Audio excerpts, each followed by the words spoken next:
In Nieuw-Zeeland juist ik een haan, vooral als mensen dan nooit eerder ontmoeten hast of in een zakelijke omjouwing.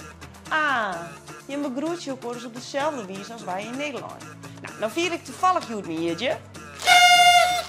En ik zal je wat grapjes vertellen. Want we kennen allegaar de treie tuten, maar mijn familie die vindt dat een beetje saai. Dus wij hebben de Frieske 18 klappen. Oh, daar is de eerste. Hey!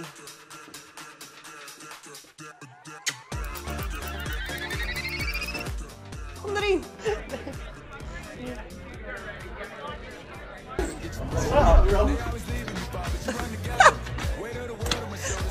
Ja, Sa ken het natuurlijk ook.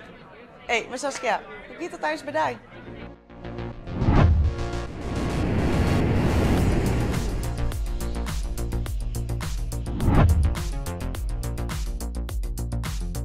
Ja, in Nieuw-Zeeland juist ik een haan, vooral als mensen dan nooit eerder ontmoeten hast of in een zakelijke omjouwing.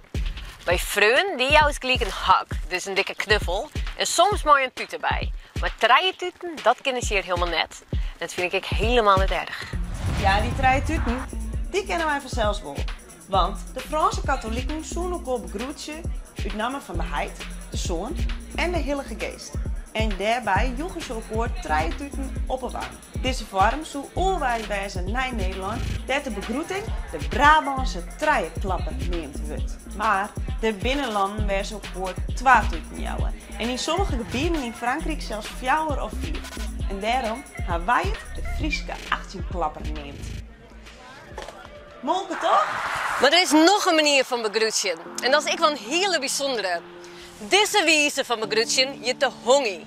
Zoals wel wist, binnen de Maori de oorspronkelijke bewoners van Nieuw-Zeeland. En lang voordat de Engelsen Nieuw-Zeeland ontdekten, wennen zij hier al met hun eigen taal, rituelen en gebruiken. Kortom, met hun eigen cultuur.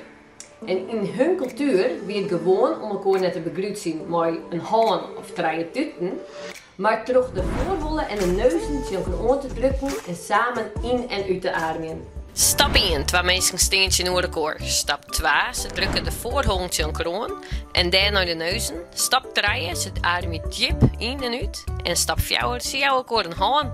Als je als bezoeker naar Nieuw-Zeeland gist, of je bent een deelnemer van een cultureel evenement van de Maori, dan heeft de kans dat je uitnodigd geweest om een hongie uit te vieren. Maar ja, dan moest je natuurlijk wel weten wat het was moest. Super vet, Saskia. En misschien moeten wij in Friesland wel onze eigen groet bedenken, die het alleen wij Frieske mensen kennen. Maar die dan krek wat kwatter is als die Frieske 18 klapper. Als je nou een vet idee? Drop het dan even in de comments. Hey hoi!